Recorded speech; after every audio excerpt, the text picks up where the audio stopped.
Today we're going to show you how to run a credit card sale with Stocktrac and 360 payments. So from within a customer job, you want to have it be in the Finish tab, then choose MasterCard Visa and go down to Apply.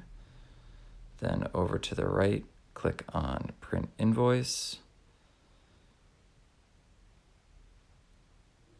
Oh, I got to update the odometer here first.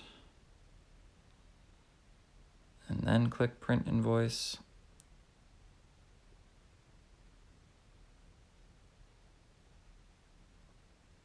And then once we click OK, this will then light up the credit card terminal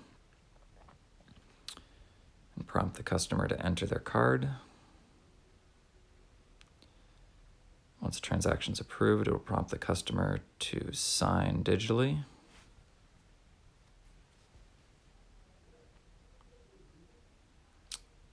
Once all that is approved, it will send the information back into the software and capture the signature, and then the signature will also be printed on the invoice for the customer.